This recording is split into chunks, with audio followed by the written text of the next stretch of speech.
पिछले क्लास में हम आपको बताए थे भोजन के कार्य, भोजन का वर्गीकरण और कार्य था।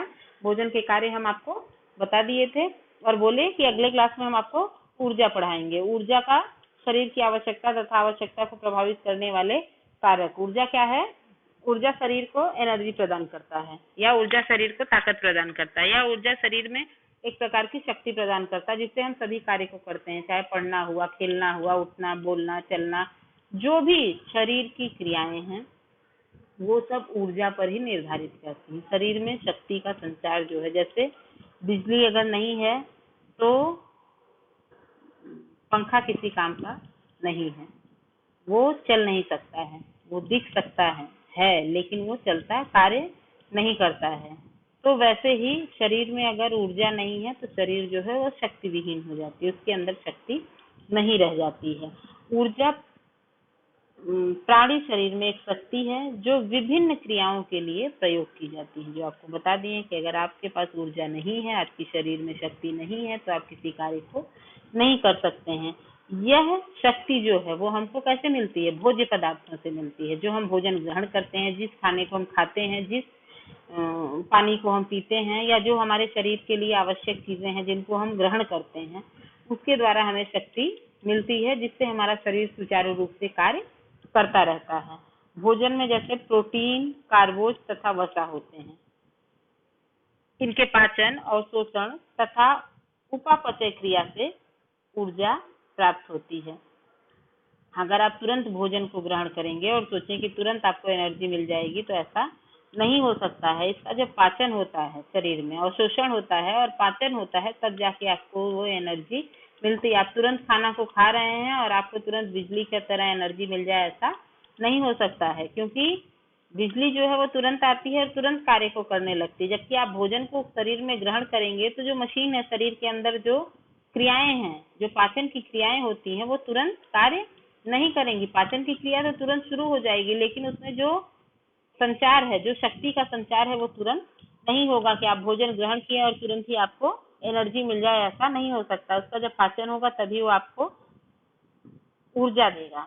जैसे किसी मोटर के लिए पेट्रोल या डीजल की आवश्यकता होती है, उसी प्रकार शरीर को चलाने के लिए ऊर्जा की आवश्यकता होती है। बिजली का आपको मैंने उदाहरण दिया कि अगर पंखा दिख रहा है और पंखा बिजली नहीं है तो वो किसी काम का नहीं है। दिख सकता है लेकिन वो चल नहीं सकता है। गाड़ी आपके पास है, बहुत अच्छी बाइक आप रखे हैं, बहुत अच्छी गाड़ी आप रखे हैं, आपके घर में है, लेकिन अगर उसमें पेट्रोल और डीजल नहीं है, मोटर बाइक में या मोटर कार में, तो वो किसी काम का नहीं है, वो चल नहीं सकता है, तो वो बेकार है। वैसे ही शरीर जो है उसको भी ऊर्जा की आवश्यकता होती है। अगर आप भोजन ग्रहण नहीं करेंगे तो शरीर में ऊर्जा नहीं रहेगी और वो चल फिर नहीं सकता है, या कार्य को सुचारू रूप से नहीं चल सकता है। ऊर्जा जो है वो शारीरिक श्रम करने के लिए हमें जिस शक्ति की आवश्यकता होती है उसे ऊर्जा कहते हैं। जो कार्य हम करते हैं, चलना, उठना, दौड़ना, भागना, सोना, ये सारी चीजें जो है उसको करने के लिए हमें ऊर्जा की आवश्यकता होती है। ऊर्जा की परिभाषा जो है वो क्या है? ऊर्जा की परिभाषा यह है कि ऊर्जा कार्य करने की वह क्षमता है जिससे शरीर की पेशियां क्रियाशील रहती हैं तथा शरीर द्वारा कार्य संपन्न होता है। कि ऊर्जा कार्य करने की वह क्षमता है जिससे शरीर की पेशियां निर्धारित होती हैं। अगर शरीर में ऊर्जा नहीं है, शक्ति का संचार नहीं है, तो आपका शरीर कार्य नहीं कर सकता है। और अगर आप भोजन ग्रहण नहीं करेंगे तो आपका शरीर जो है वो निष्क्रिय हो जाएगा, धीरे धीरे कार्य करने की क्षमता कम हो जाएगी और वो निष्क्रिय हो जाएगा। ऊर्जा प्रदान करने वाले भोज्य पदार्थ में क्या है? आपको पिछले ही लेसन में बताए थे कि कार्बोज, वसा, प्रोटीन, विटामिन, ये सभी चीजें जो हैं वो आपको आवश्यक हैं। लेकिन जो वसा है, तैलीय जो भोज्य पदार्थ होते हैं, कार्बोज है जिसमें आपको स्टार्च मिलता है, जैसे चावल हो गया, गेहूं हो गया, सूजी हो गया, मैदा हो गया, ये सारे स्टार्च वाले जो भोज्य पदार्थ हैं वो आपके शरीर में अधिक ऊर्जा देते हैं, या ऊर्जा युक्त भोज्य पदार्थ कहे जाते हैं। ऊर्जा जो है उसमें आपको सभी क्रियाओं से ऊर्जा मिलती है। जो कार्य आप करते हैं उन सभी क्रियाओं में आपको ऊर्जा आपकी खर्च होती है। ऊष्मा को जिस इकाई से, ऊर्जा जो है उसको ऊष्मा भी कहते हैं, शक्ति भी कहते हैं और ऊष्मा भी कहते हैं, जो शरीर में आपको एनर्जी प्रदान करती है, गर्मी प्रदान करती है। तो ऊष्मा को जिस इकाई से मापा जाता है उसे क्या कहते हैं? कैलोरी कहते हैं। कैलोरी को आहार और पोषण विज्ञान जब आप पढ़ेंगे, आहार और पोषण विज्ञान के बारे में आगे पढ़ेंगे, तो उसमें जब आप आहार और पोषण विज्ञान का जो प्रयोग आने वाली कैलोरी है उसे किलो कैलोरी कहते हैं, जिसको सी अक्षर से दर्शाया जाता है। जहाँ सी अक्षर आपको आहार और पोषण विज्ञान में दिखाई देगा वो क्या है? किलो कैलोरी है। बहुत समय से भोजन से प्राप्त ऊर्जा को मापने के लिए किलो कैलोरी का प्रयोग करते आ रहे हैं, परंतु हाल ही में अंतर्राष्ट्रीय विज्ञान संघ एवं अंतर्राष्ट्रीय पोषण विज्ञान संघ ने ऊर्जा मापने के लिए किलो कैलोरी के स्थान पर मेगा जूल का सुझाव दिया है। किलो कैलोरी भी ऊर्जा मापने की एक इकाई है। 1 किलोग्राम पानी का तापक्रम 1 डिग्री सेंटीग्रेड बढ़ाने के लिए जितनी ऊष्मा का प्रयोग किया जाता है उस ताप की मात्रा को ही किलो कैलोरी कहते हैं। पोषण विज्ञान प्रयुक्त कैलोरी को किलो कैलोरी कहते हैं। यह भौतिक विज्ञान में प्रयोग में आने वाली कैलोरी से 1000 गुना अधिक होती है।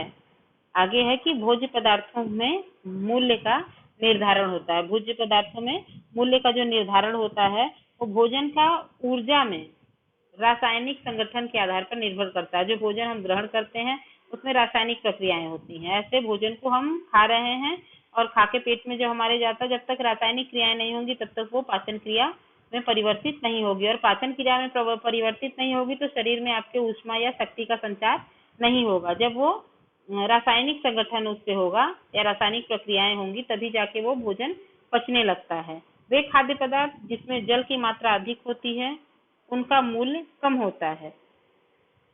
वे भोज्य पदार्थ जिनमें जल की मात्रा अधिक होती है उनका ऊर्जा मूल्य कम होता है, जैसे खीरा, ककड़ी, तरबूज, अनाज, संतरा। ये भोज्य पदार्थ में जल की मात्रा अधिक होती है और ऊर्जा वैल्यू कम होता है, एनर्जी कम मिलती है।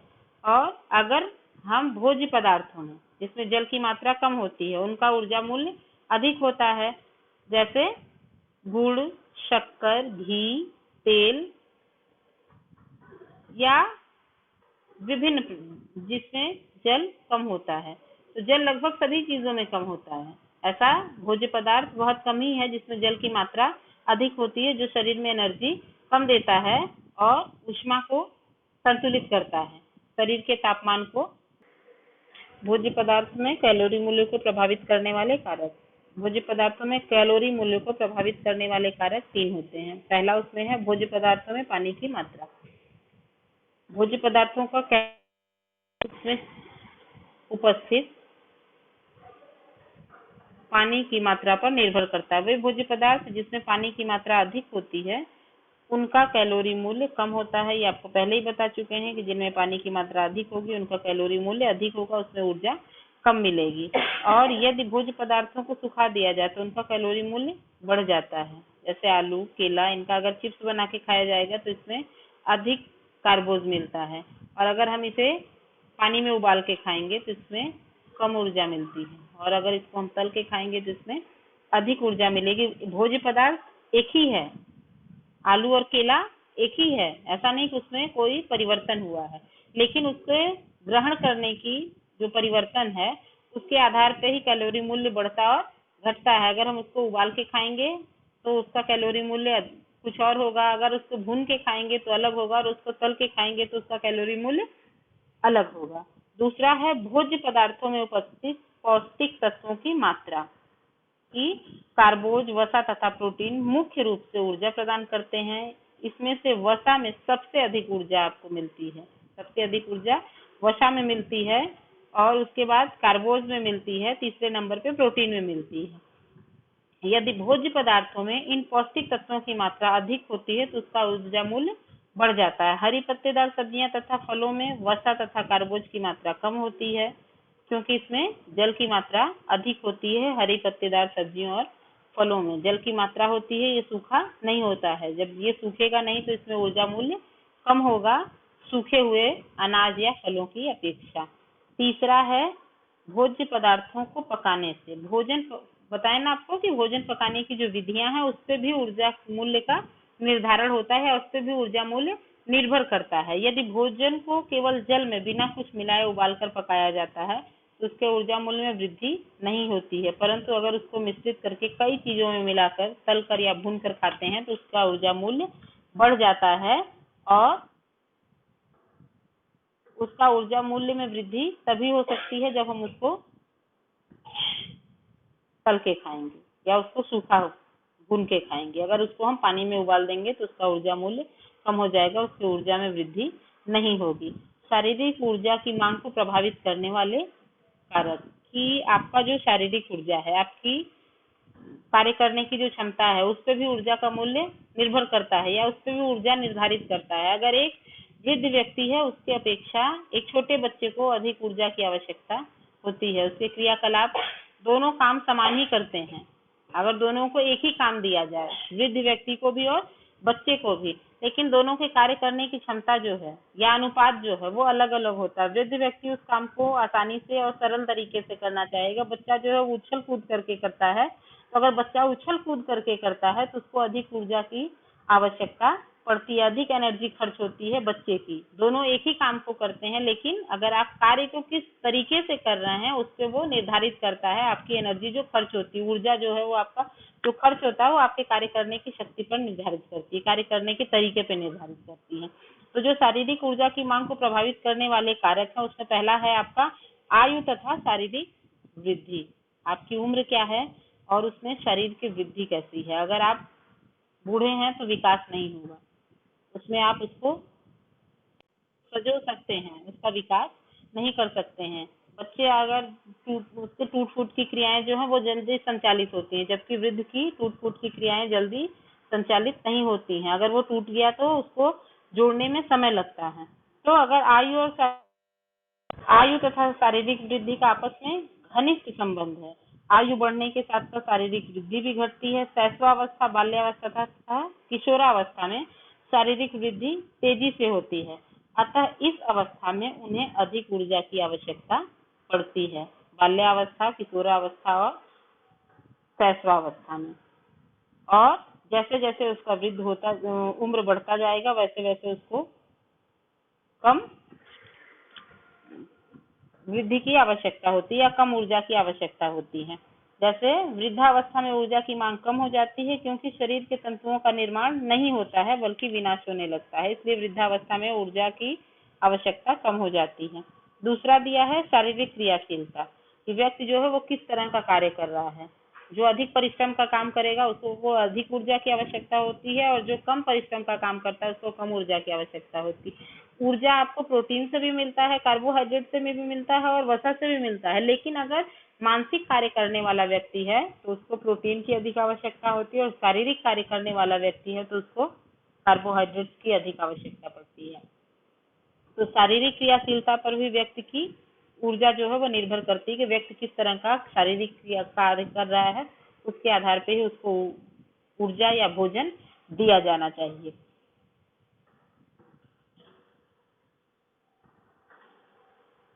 तीसरा है जलवायु के आधार पर। जलवायु के आधार पे क्या है कि जलवायु जो है उसके आधार पे, बदलते मौसम के आधार पे भी ऊर्जा या भोजन निर्धारित करता है। अगर ठंडी का मौसम है या ठंडे प्रदेश जहाँ है वहाँ अधिक गर्म भोज्य पदार्थ, अधिक तैलीय भोज्य पदार्थ, अधिक गर्म भोज्य पदार्थ की आवश्यकता पड़ती है।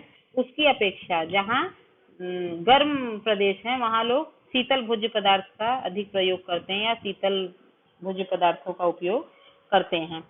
चौथा दिया है कि लिंग के आधार पर, जैसे बालक और बालिका, लिंग भेद जो है उसमें बालक और बालिका, इसमें भी लिंग के कारण भी कैलोरी प्रभावित होते हैं। लड़के और लड़कियों में दोनों में भोजन की जो क्षमता होती है, जैसे शैशवावस्था है या बाल्यावस्था या प्रौढ़ावस्था, उसमें अगर बालक और बालिका है तो उन दोनों के शारीरिक विकास पर भी आधारित निर्धारित होता है कि आपको कितना भोज्य पदार्थ दिया जाना चाहिए। बालिका की अपेक्षा बालक का जो भोज्य पदार्थ है या भोजन है या ऊर्जा की आवश्यकता है वो अधिक होती है। बालक को अधिक ऊर्जा की आवश्यकता पड़ती है, बालिका को कम ऊर्जा की आवश्यकता पड़ती है। पांचवा दिया कि विशेष अवस्था। विशेष अवस्था में दो अवस्थाएं हैं, गर्भावस्था और एक धात्री अवस्था। गर्भावस्था क्या है, अगर आप माँ बन रही हैं, आपके पेट में बच्चा है, या शिशु जो छोटा है, नवजात शिशु है, उसका विकास माँ के साथ ही होता है, तो उसको भी ऊर्जा की अधिक आवश्यकता पड़ती है, क्योंकि उसके विकास के साथ साथ उसके बच्चे का भी विकास जुड़ा हुआ है। और धात्री माता है जो बच्चे को दूध पिला रही है, उसको भी जब तक वो दूध पिलाता है तब तक पौष्टिक आहार की आवश्यकता पड़ते रहती है। बच्चे को बच्चे के भोजन जो दूध पिला रहे हैं उसके आधार पे माँ को डाइट लेना पड़ता है, भोजन लेना पड़ता है कि हमको बच्चे को दूध पिलाना है, तो उसका ध्यान रखते हुए उसका भोजन जो है सामान्य महिला की अपेक्षा अधिक होना चाहिए, इसमें अधिक प्रोटीन और पौष्टिक आहार वाली चीजें हों।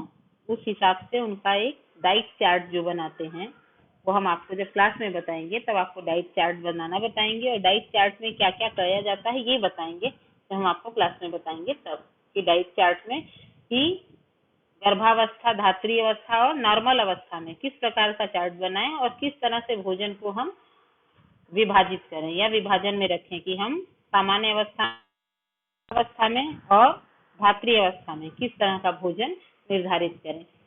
अगला आपका चैप्टर है आधारीय उपापचय, उसको हम अगले क्लास में पढ़ेंगे और बताएंगे।